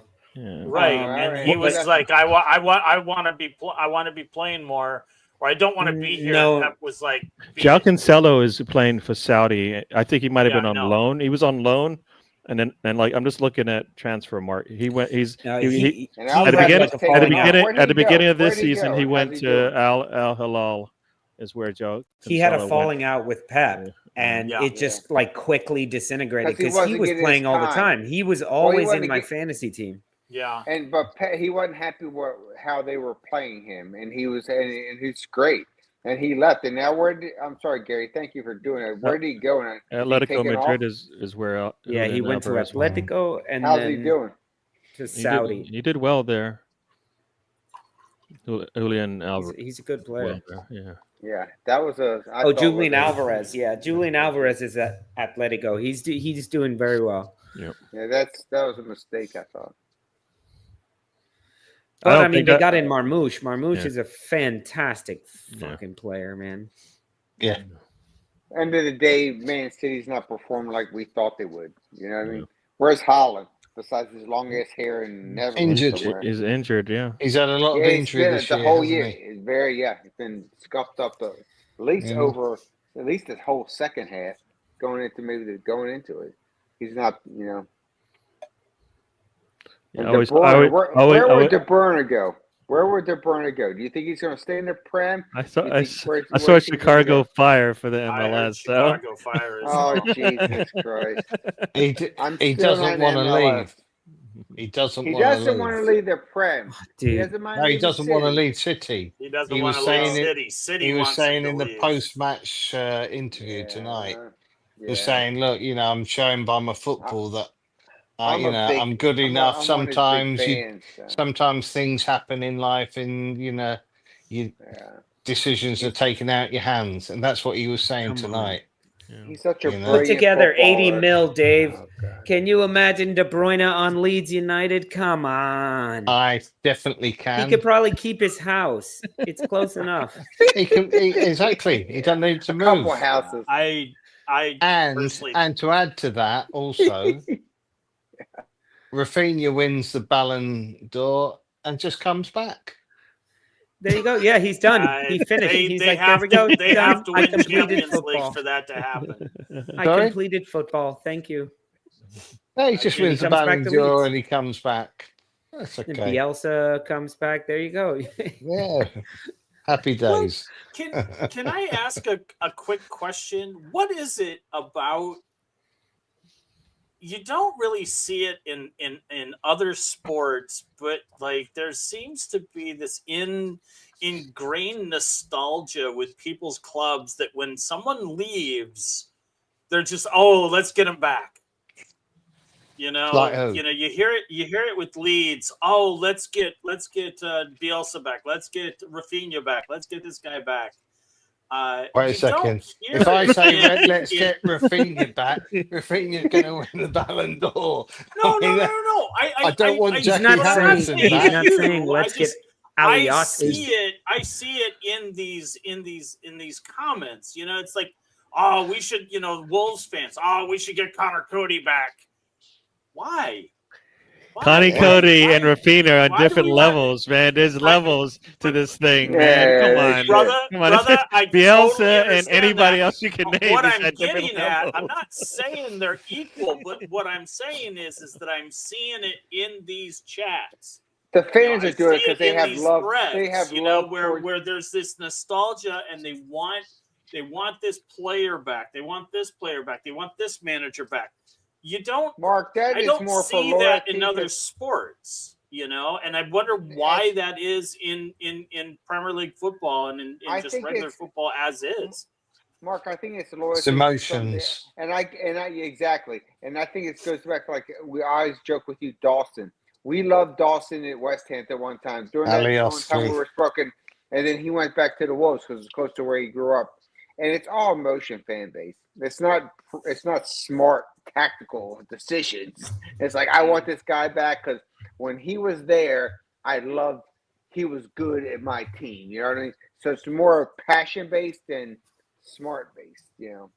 I think. Because I tell you right now, because we talked, Mark, I love Dawson, and you're like, he's a piece of shit at the time, but he was good when I think he's reached a point in his career that he's just not effective. And 100%. He went back. He went to there. For me, it was the 2 own goals that he gave up against Everton. I think it was back in December. I was like, get this guy off the pitch. He's useless. No, I got you, bud. Hey, Mr. Nobody Tom. knows. Craig Dawson. He used to David. play. He's pretty much like a center back. He played for West Ham. Did really good when we started to really hop it up on our leagues and want to win our trophies. At one point, he was West Ham's. At one point, he was West Ham's top goal scorer.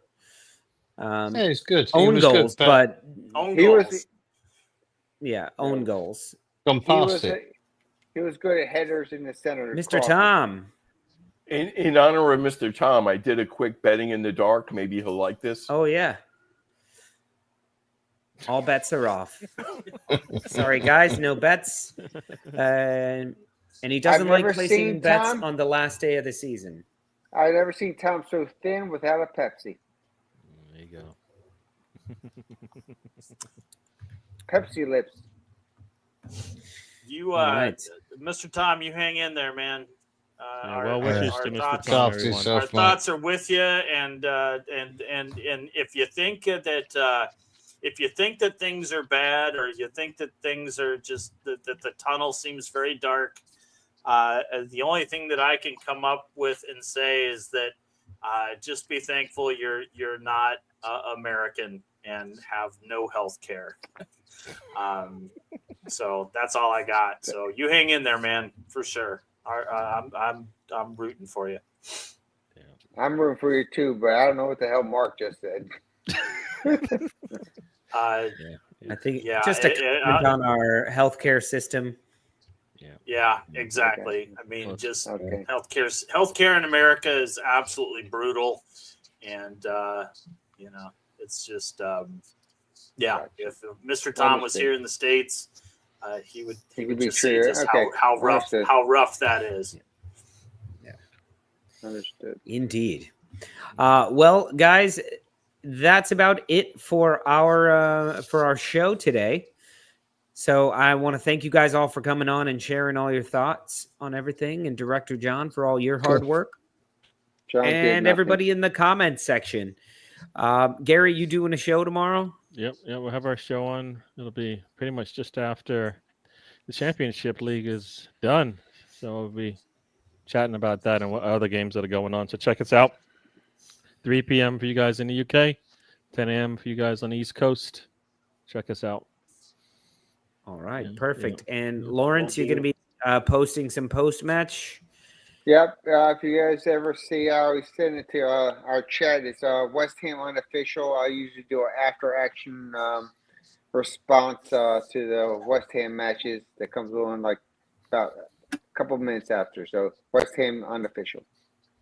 Who you got tomorrow, Lawrence? What's that? Who you got? Oh, we got Spuds on Sunday, 9 o'clock in the morning, my time. Oh, dear. So I get your tissues by your jump over them in the watching table. it, son. 2-1 West Ham. If they beat them, they jump over Tottenham. There you go. So they go into 16th place, right, Lawrence? Right? Hey, above dude. a one away from the line. It's worth 2 million, Gary. Don't knock it. People told me it's not a significant Gary. difference, just bumping up one spot. 2 mil sounds like a lot, man. Gary, the funny part is second place don't get a fucking trophy either. I never said it did. But I'm just saying. First, I don't. You probably, Lolo. Do you care if we finish second? Yes. You want us? I'd rather have us perform better than finish second. That's what I'll tell you. I joke. I'd be perform loving better. it, fellas. Yeah. What do you mean? Yeah. I need us playing well going into our semifinal match than I do. I'm like, we need that win. So. No, but I think performing well is what will do that. What will help us out midweek. It's a byproduct of it, but if you don't perform well, you have less of a chance to get that result. But the problem, Gary, is but I don't need Saka to the play next match to get your trophy. I don't need Odegaard to play. I feel like we have a good enough team to win without straining the people that we will be relying on. Exactly. Midweek. That's what I agree with that, Lolo, because you're not going to – those players there, you're not going to waste your time. You know you're not going to get number one. You're pretty sustainable, I think, at 2, in my opinion. So I wouldn't waste my time because you should City is 3 points behind us. City is 3 fucking points behind us. What's more important, after how many years not getting a trophy or going for second or third? What's the most important? It's not about that. That's the thing. It's not about that. You don't have to give away I think your status in the league. No, it's not about that, Lolo. It's about we have one game coming up. To be prepared for what's more important, Sunday or the midweek game? The midweek game. That's not the question. That's not a question. That's not even a fucking question. Why? Of course that's more important. Of course that's more important. So it does. It determines who. But we as a club can win this game with whoever we play. We don't have to play people that were. That's what I'm saying. We can still go at this to win this game. So you can sit. We can still play this fucking game.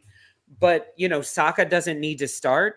Odegaard doesn't need to start. I don't know Timber why doesn't need to start. Skelly doesn't need to start. All these people don't. I don't know why are you saying those things. That's not any. I mean, I don't know if that's to me or not. But all I'm saying is, I need performance.